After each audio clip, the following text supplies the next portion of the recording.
Bonjour à tous, je suis Fabien Lombard et je travaille au laboratoire d'océanographie de Villefranche-sur-Mer, qui se situe à côté de Nice, et donc à Villefranche-sur-Mer. Et je vais vous parler essentiellement aujourd'hui de la structuration des écosystèmes planctoniques, donc de tous ces organismes que l'on trouve dans la mer et qui flottent et qui se laissent emporter par les courants. Et notamment, comment est-ce que l'étude de ces écosystèmes nous ont permis de montrer que l'essentiel de ces écosystèmes sont dominés par des prédateurs à l'échelle relativement globale. Je vais tout d'abord expliquer qu'est-ce que c'est que la structure d'un écosystème. Je vais ensuite exposer quels sont les différents types de structures des écosystèmes et comment est-ce qu'on peut étudier ces structures à l'aide de différentes métriques. Je vais enfin aborder le sujet de savoir quelle est réellement la structure des écosystèmes et surtout la structure trophique des écosystèmes dans l'océan.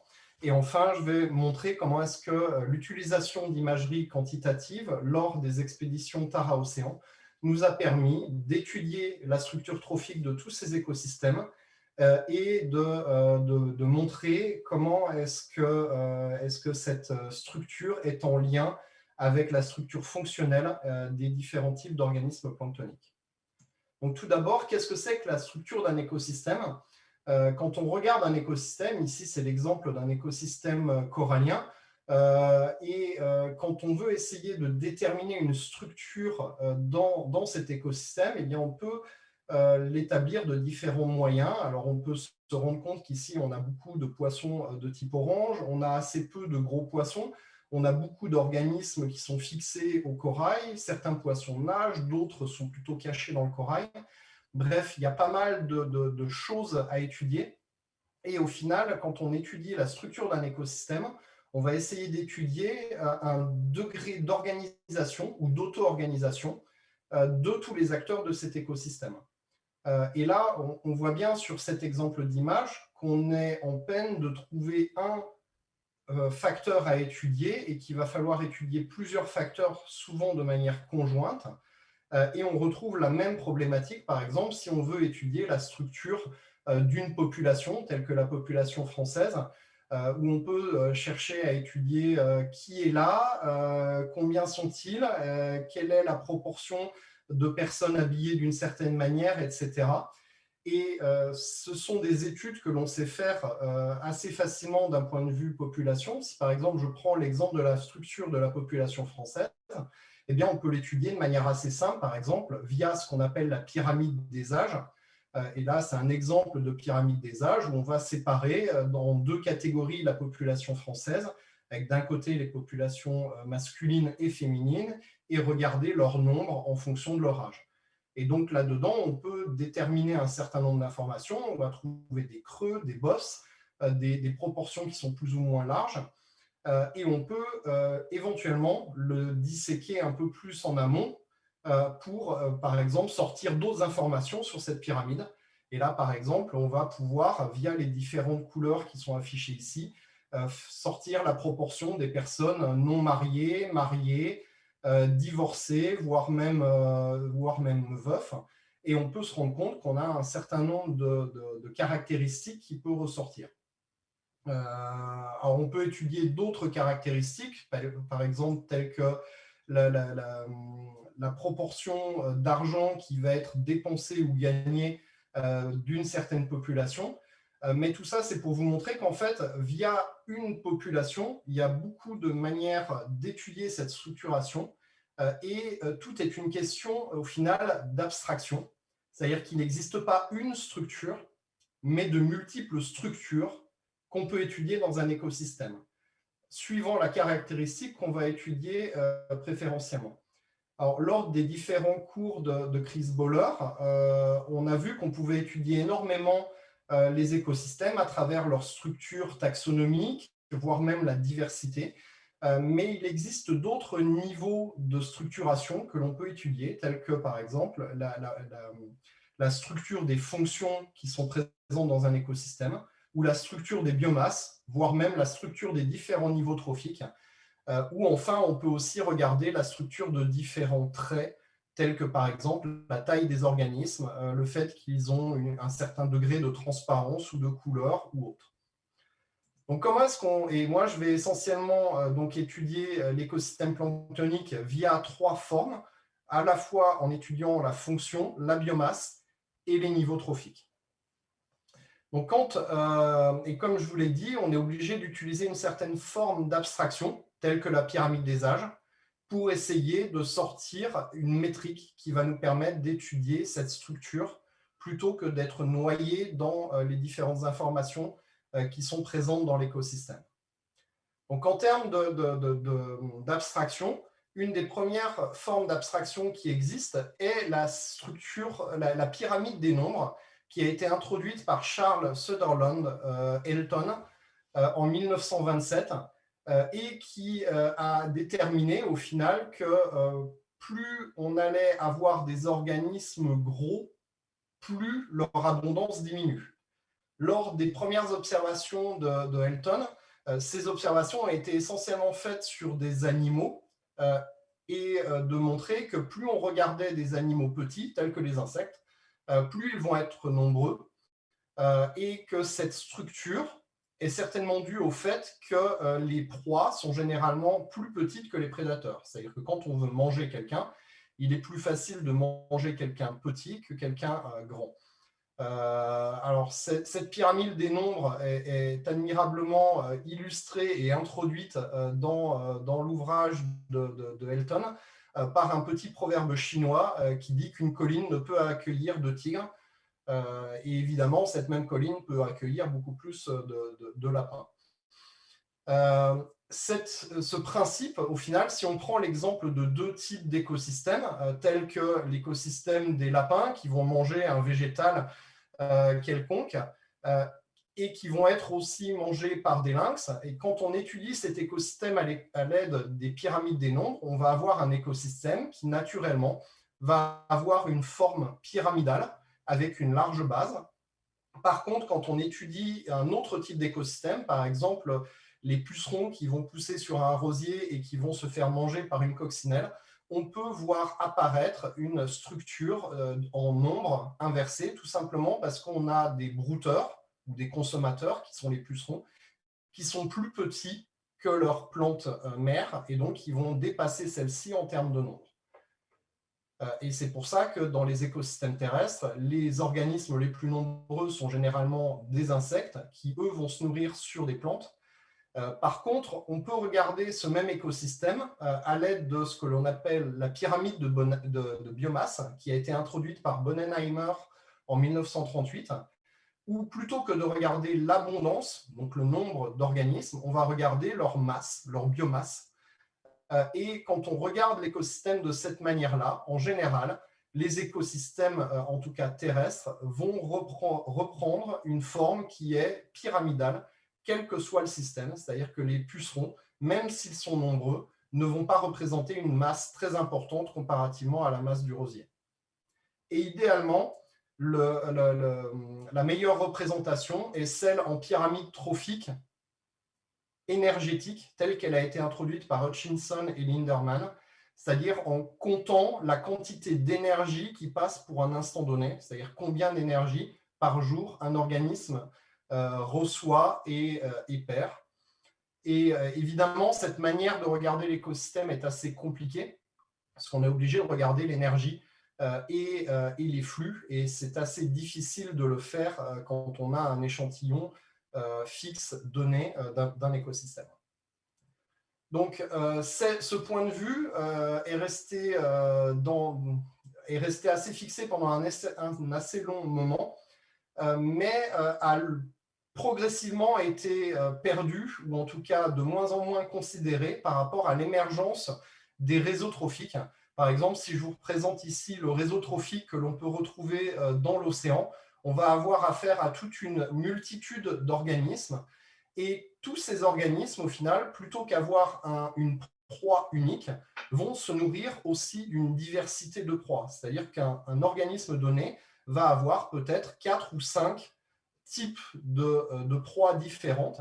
Et donc, on va avoir l'émergence du fait qu'un niveau trophique va pouvoir se nourrir de plusieurs niveaux trophiques inférieurs. Et également est apparu de plus en plus le concept de la mixotrophie, ou en tout cas de la diversité alimentaire, c'est-à-dire qu'on va avoir des organismes qui ne sont plus uniquement phototrophes, c'est-à-dire qui vont faire de la photosynthèse, mais on a certains organismes qui font de la photosynthèse, mais qui vont également manger des proies. On a des organismes qui sont purement brouteurs, d'autres qui sont brouteurs, mais qui vont aussi manger d'autres brouteurs. Enfin, on a des prédateurs, des superprédateurs, etc. Donc, tous ces concepts de diversité des proies et de diversité des stratégies alimentaires ont fait que progressivement, l'étude de ces pyramides trophiques ou de pyramides alimentaires sont devenues de plus en plus difficiles et ont été remplacées par un autre type d'abstraction qui prend au final naissance dans ce concept de pyramide énergétique ou pyramide de biomasse, mais qui regarde ce concept, je dirais, de manière différente, qui regarde ce concept en termes de taille. C'est-à-dire qu'on va prendre tous les organismes en fonction de leur taille et on va étudier leur abondance. Et au final, quand on regarde une pyramide trophique, il suffit de regarder cette pyramide trophique de manière inversée et on va retrouver ce spectre d'abondance. Et si on a de multiples niveaux trophiques, tous ces niveaux trophiques vont éventuellement se retrouver dans ce concept de pyramide de taille. Et évidemment, si on prend tout en échelle logarithme, on va obtenir une droite. Et donc, énormément d'études se sont penchées sur l'étude de la pente de cette droite, qui va avoir beaucoup d'interactions, qui va avoir beaucoup d'intérêt dans l'étude des communautés marines, et c'est surtout en milieu marin que cela est étudié, tout simplement parce qu'on va retrouver cette loi à tous les niveaux d'organisation, depuis le phytoplancton jusqu'aux baleines. Et l'étude de cette droite nous permet au final de couvrir tout le continuum des prédateurs et des proies de manière indifférenciée, sans forcément les classer en termes de niveau trophique. Et l'étude de la pente elle-même va nous permettre d'étudier l'efficacité du transfert énergétique. Une pente qui va être plus plate et donc qui dénote plus de gros organismes par rapport aux petites, va nous permettre d'approximer une meilleure efficacité de transfert énergétique, tandis qu'une pente plus abrupte veut dire qu'on a beaucoup de petits et très peu de grands, et donc on a une efficacité de transfert énergétique qui est très mauvaise entre les niveaux trophiques. De la même manière, d'un point de vue théorique, cette pente est censée refléter au final l'aspect de la pyramide trophique, avec d'un côté des pyramides à très large base et de l'autre côté des pyramides avec des sommets plus gros qui peuvent éventuellement arriver vers des pyramides inversées. Donc, de la même manière, cette structure, cette abstraction peut être regardée de différentes manières. On peut le regarder en abondance, comme je vous l'ai présenté. On peut le regarder en biomasse, en fonction toujours de la taille ou de la masse de l'organisme. Ou on peut normaliser cette masse pour revenir à une pente. Bon, ces différentes manières de regarder ces spectres d'abondance ou ces spectres de biomasse qui nous donnent au final le même niveau d'information ou presque. Et donc, une des grandes questions qui existent en océanologie, au final, c'est de savoir quelle est la structure trophique des pyramides trophiques que l'on trouve dans l'océan. Et là, on va trouver un peu tout dans la littérature. On va trouver des pyramides qui parfois peuvent ressembler à des pyramides inversées. On trouve énormément de pyramides qui sont avec une large base. Et par exemple, pendant très longtemps, dans les livres d'océanologie, on considère que le phytoplancton représente plus de 60% de la biomasse qui est présente au niveau océanique.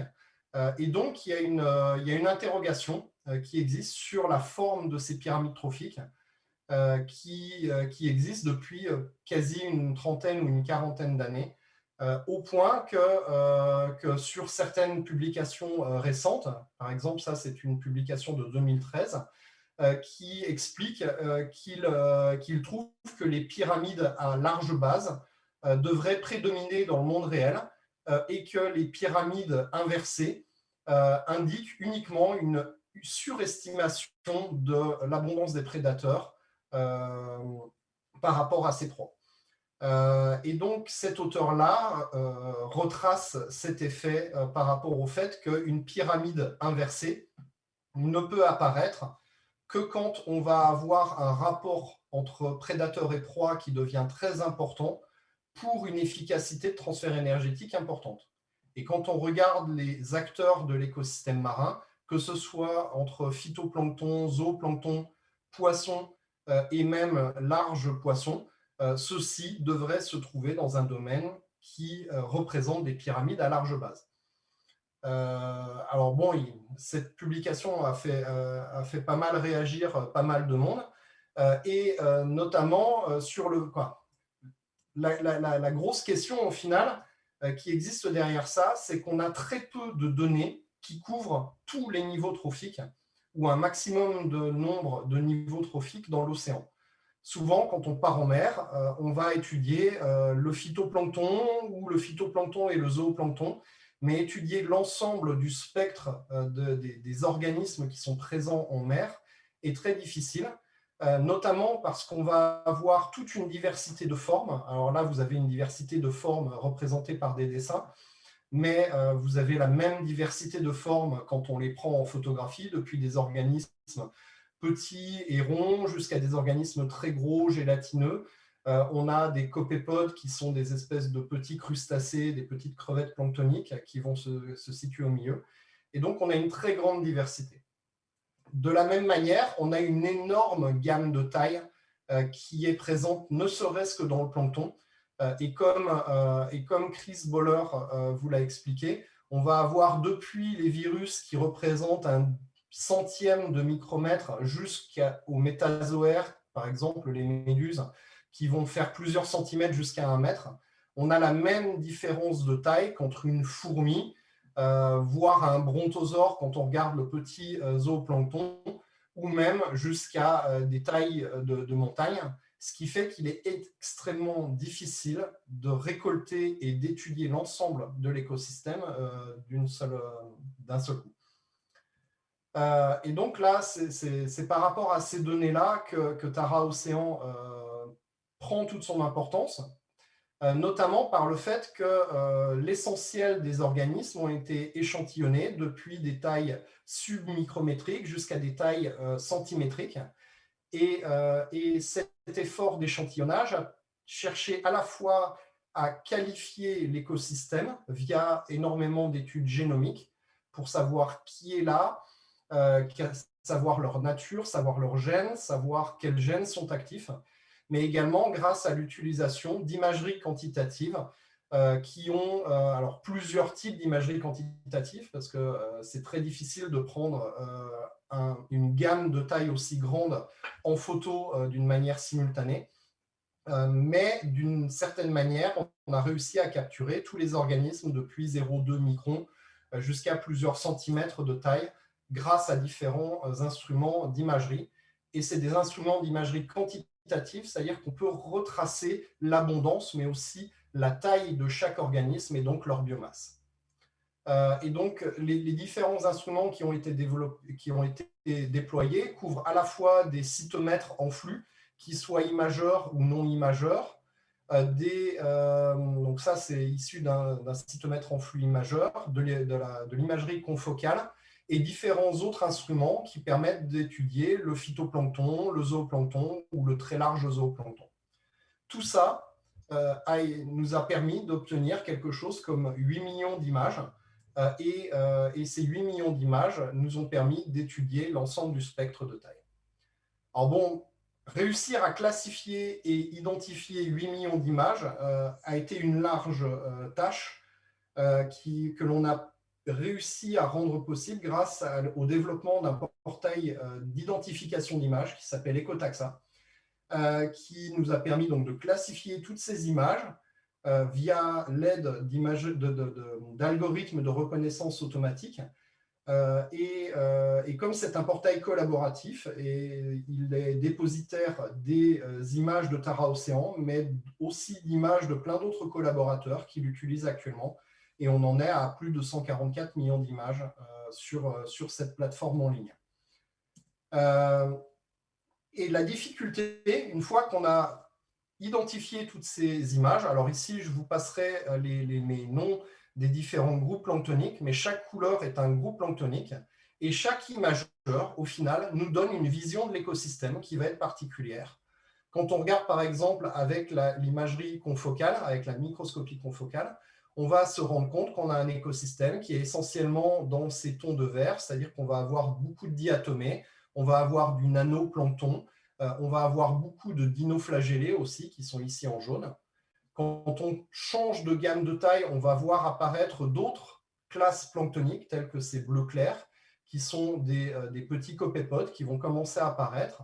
Quand on change de filet et d'imageur, on va voir d'autres types d'organismes, ces bleus qui sont toujours les copépodes, ou aussi tous les tons de rose qui sont au final des gélatineux prédateurs ou filtreurs, et les roses fuchsia qui sont au final des crustacés, des grands crustacés. Et quand on prend des caméras in situ, on voit quelque chose d'autre. On voit énormément de ces jaunes qui sont des radiolaires, et au niveau des pôles, beaucoup de copépodes, et bien entendu quelques gélatines. Donc il est très difficile d'obtenir une vision globale de l'écosystème sans réassembler tout ça. Et au final, on s'est servi de la théorie du spectre d'abondance pour assembler les différents jeux de données entre eux. Ici, on a différentes courbes qui sont issues de différents instruments à un seul site. Et quand on récupère toutes ces informations, on peut obtenir et combiner tout ça dans un spectre unique d'abondance ou de biomasse, puis éventuellement exploser cette biomasse totale en différents groupes planctoniques pour obtenir une vision globale de l'écosystème qui couvre depuis 0,2 microns jusqu'à plusieurs centimètres. Alors, on peut étudier aussi la nature trophique de cet écosystème, puisqu'on a un nom derrière chacune des images, on peut leur assigner un niveau trophique et reconstruire des pyramides de nombre ou des pyramides de biomasse. Et donc, c'est une méthode qui permet de multiplier les abstractions pour étudier à la fois et de manière conjointe les spectres d'abondance, de biomasse, de composition taxonomique et de pyramide d'abondance et de biomasse. La première chose qu'on a trouvée, c'est qu'au final, entre les abstractions qui devaient être théoriquement semblables, telles que la pente de ce spectre et la forme des pyramides, on avait effectivement une correspondance, c'est-à-dire que là où la théorie nous disait que ces deux abstractions étaient similaires, c'est bel et bien la même chose que l'on observe. Alors, il y a une certaine variabilité, mais ça nous permet au final de regarder, et dans les différents types d'abstractions, à chaque fois, on a cette corrélation qui est importante, quel que soit le cas de figure, entre les différents types de données, sauf les données de métabarcoding, qui, elles, vont donner une vision un peu différente et qui potentiellement peuvent être biaisées par le biais d'amplification, au final. Alors, ça nous permet, au final, d'étudier la forme des spectres d'abondance ou la forme des pyramides de biomasse, et c'est quelque chose qu'on a pu faire à l'échelle globale. Alors ici, toute mon étude est séparée entre écosystèmes polaires, où on a pu mettre cette approche en place pour une gamme de taille depuis 0,8 micromètres jusqu'à plusieurs centimètres, et le reste du monde, où on n'a pas pu aller aussi petit en taille, et où on s'est arrêté à 20 microns. Et on se rend compte au final que ce que nous donnent les spectres de biovolume ressemble énormément à ce que nous donnent les spectres de biomasse, et on a énormément de points qui sont jaunes ou rouges, c'est-à-dire qu'au final, on va avoir essentiellement des pyramides qui sont soit plates, soit inversées, que l'on les regarde en termes de spectre d'abondance ou pyramide trophique. Donc on a un écosystème qui est essentiellement inversé et dans lequel les pyramides normales à large base sont relativement rares. Quand on regarde le reste du monde, on retrouve le même type d'informations, puisque les pyramides inversées, ici depuis les tons jaunes jusqu'au ton rouge, sont essentiellement prépondérantes avec les pyramides plates. Et on a très peu de cas où on a des pyramides à large base. On retrouve la même chose quand on étudie l'écosystème à l'aide des pyramides de biomasse, où on a encore une vision encore plus dramatique en termes d'abondance. Et tout ça, au final, excusez-moi, peut être relié avec la nature taxonomique que l'on va avoir dans les différents types d'écosystèmes. Quand on regarde l'écosystème polaire, on va avoir au final beaucoup d'écosystèmes qui sont dominés par ces tons roses qui au final représentent différents types d'organismes gélatineux. Et en moyenne, sur l'écosystème polaire, on va avoir plus de 35% de la biomasse qui est composée de plancton gélatineux. De la même manière, quand on regarde le reste de l'écosystème mondial, on va avoir un écosystème qui, lui, encore une fois, est composé essentiellement d'organismes gélatineux, plus de 30% de la biomasse. Et ce qui est surtout frappant, c'est que quand on regarde tous les livres de cours sur l'océanologie, les écosystèmes principalement étudiés, ou en tout cas les organismes principalement étudiés, sont essentiellement considérés comme étant composés de diatomées, elles-mêmes mangées par des crustacés qui eux-mêmes vont nourrir les poissons. Quand on regarde la structure de cet écosystème, on se rend compte que l'écosystème ignoré, qui est à la fois composé de rhizaires, mais de plancton gélatineux, concerne plus de 50% de la biomasse. Et ça, c'est quelque chose que l'on retrouve à n'importe quelle latitude. C'est-à-dire que quand on regarde l'écosystème de manière fonctionnelle, en termes de pourcentage de biomasse, on va observer très peu de changements dans la latitude. On va avoir quelques types d'organismes qui vont être plus ou moins prépondérants dans les tropiques, tels que les violets, c'est-à-dire les cyanobactéries, ou les oranges, qui sont ici les rhizaires. Mais en termes de proportion de gélatineux, on va avoir quelque chose qui va être relativement stable dans la latitude. Alors ça, c'est quelque chose qui, au final, permet de confirmer quelques observations existantes, des observations qui ont été faites à très large échelle, mais de manière en récupérant différents sets de données qui peuvent être hétérogènes, telles que les études de Yinan Bar-On en 2018 et 2019, qui montraient que les écosystèmes marins étaient dans l'ensemble relativement inversés, ou en tout cas en moyenne inversée. Ça confirme certaines observations faites par Trebilco, qui parlait lui-même du paradoxe des forêts de kelp, ou encore confirme certains modèles qui prédisent un écosystème essentiellement à base de pyramides inversées comparativement aux écosystèmes terrestres à base de pyramides à large base. Quelque chose qui est nouveau, par contre, c'est l'observation de ces organismes gélatineux qui permet au final de réconcilier les différentes approches. Tout simplement parce que les écosystèmes, les organismes gélatineux sont caractérisés par une très grande taille comparativement à leur proie. C'est-à-dire qu'on va avoir affaire à des organismes qui vont avoir un ratio entre leur proie et eux-mêmes qui vont être du même ordre de grandeur que les baleines ou d'autres types d'organismes. Donc, par exemple, ici, c'est une étude qui a montré que l'essentiel de ce plancton gélatineux filtreur, qui est ici, a une très grande différence de taille par rapport à leur proie, du même ordre de grandeur que celle des baleines, et peuvent en plus de cela filtrer énormément d'eau. Et donc, ces observations nous permettent d'expliquer pourquoi, au final, ces écosystèmes gélatineux vont avoir cette pyramide inversée. Une autre observation que l'on a pu observer, c'est le fait qu'on va avoir un déphasage de quantité entre prédateurs et proies suivant la masse de proie totale. C'est-à-dire que quand on a des écosystèmes avec une très faible biomasse, on va avoir dans l'ensemble beaucoup plus de prédateurs que de proies, alors que quand on est dans des conditions très favorables, avec beaucoup de proies, la biomasse de prédateurs elle-même n'arrive pas à suivre la biomasse de proies. Donc on va avoir l'émergence de pyramides trophiques inversées qui arrivent uniquement en conditions de faible disponibilité de proies, alors qu'en conditions de très forte disponibilité de proies, ce sont des pyramides inversées qui vont émerger. Et ça, c'est quelque chose qui semble être relativement universel parce qu'on retrouve ce processus depuis les interactions entre les virus et leurs proies, qui sont les bactéries en milieu marin, jusqu'aux lions et aux antilopes dans les savanes africaines, où quand il y a très peu d'antilopes, on va avoir énormément de lions par rapport aux antilopes, alors que quand on a une énorme quantité d'antilopes, les lions n'arrivent pas à suivre.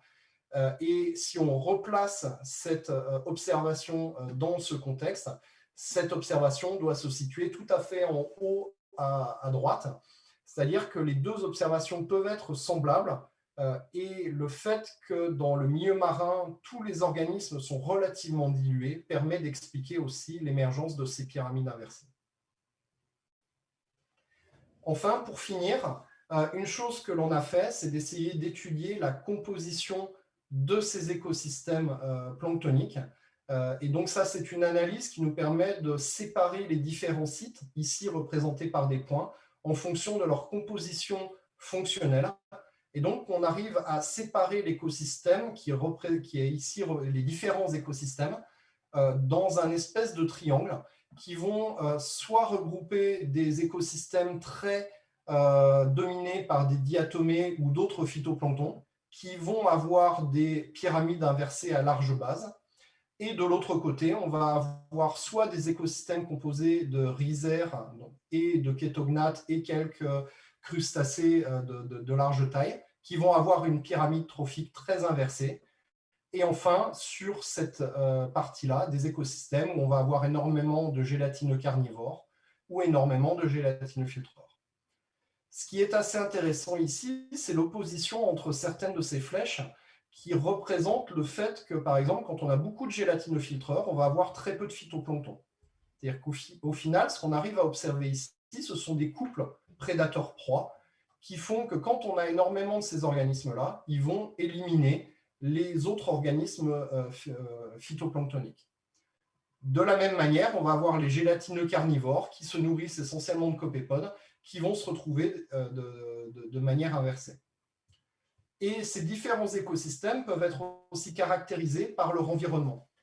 Et on peut observer ici qu'on a l'essentiel de l'environnement qui représente un axe depuis le haut avec des températures importantes, beaucoup de lumière, donc un écosystème très tropical et très oligotrophique, avec des variables qui représentent la quantité de chlorophylle A, les flux de carbone vers les profondeurs, ou la production primaire, qui représentent au final des écosystèmes eutrophes. Et ce qui est intéressant ici, c'est qu'on a le fait d'être gélatineux, c'est-à-dire d'être plutôt sur la droite de cette pyramide, n'est pas forcément corrélé avec l'environnement de manière très franche, mais est une structure émergente de l'écosystème qui représente plutôt un écosystème plutôt stable où les prédateurs ont eu le temps de s'établir, tandis que les écosystèmes à large base vont représenter plutôt des instabilités locales, telles que des blooms printaniers de phytoplancton ou ce qui se passe dans des upwellings localisés. Et donc, on peut au final représenter ces trois types d'écosystèmes par leur composition, que ce soit en biovolume, en carbone, ou même en ajoutant les bactéries qui ont été observées via un autre type de méthode. Et on se retrouve avec d'un côté un écosystème qui est plus ou moins conforme à ce qui existe dans la plupart des livres d'océanologie, avec beaucoup de diatomées qui nourrissent énormément de copépodes et très peu d'autres organismes, ces écosystèmes étant caractérisés par des flux de carbone très importants. On va ensuite avoir un écosystème qui est plutôt tropical, avec beaucoup de rhizaires, beaucoup de copépodes, mais aussi beaucoup de kétognates. Et enfin, on a des écosystèmes gélatineux à très large, à pyramide très inversée, qui, elles, vont être caractérisées par un transfert trophique important, mais également un transfert vertical important. Et donc tout ça, c'est pour vous montrer que ce plancton gélatineux, qui est ici représenté par les kétognates, les gélatineux carnivores ou les filter feeders, est un écosystème qui peut représenter une contribution très importante de l'écosystème et qui jusqu'à présent était relativement négligé, tout simplement parce qu'on a affaire à des écosystèmes, à des organismes très larges, très fragiles aussi. Euh, et tout ça nous montre au final que la chaîne trophique classique entre diatomées et copépodes est loin d'être la règle universelle. Donc pour conclure, ces échantillons et la campagne Tara Océan nous a permis pour la première fois d'obtenir une vue complète et homogène de l'écosystème planctonique qui nous permet d'étudier 5 ordres de grandeur de taille ensemble en se focalisant à la fois sur leur abondance et leur biomasse. Et ça nous a permis de montrer à la fois une très forte importance du plancton gélatineux associé avec des pyramides trophiques très inversées. Ça nous a permis aussi de montrer que l'occurrence de ces pyramides trophiques inversées était très prédominante et que les pyramides avec une large base étaient relativement rares en milieu marin. Ça existe, mais cela est relativement rare. Que ça peut être expliqué par, d'une part, un découplage de durée de vie entre prédateurs et proies, parce qu'au final, les proies dans l'écosystème planctonique sont petites, ont une durée de vie très rapide, et donc peuvent se renouveler continuellement et nourrir une biomasse importante de prédateurs. Et donc, évidemment, ces prédateurs, s'ils sont gélatineux, en plus de ça, peuvent court-circuiter une partie de la chaîne trophique. Et donc, cette importance du plancton gélatineux est d'autant plus importante parce qu'elle est associée dans certains cas de figure avec des écosystèmes oligotrophes qui sont censés être de plus en plus prépondérants dans le futur. Et donc, on ne sait pas si les écosystèmes du futur seront éventuellement plus gélatineux, mais en tout cas, on peut s'attendre à une augmentation éventuelle de ces pyramides inversées, si c'est le cas. Et sur ce, je voudrais remercier donc la Fondation Tara Océan qui nous a permis de participer à pas mal de campagnes. Ici, les données que je vous ai présentées sont issues de la campagne Tara Océan, qui est ici représentée en vert, mais qui a permis l'émergence d'autres campagnes après celle-ci, qui sont représentées par les différents points, dont la ligne orange, qui est la campagne qui vient juste de commencer. Je vous remercie de votre attention.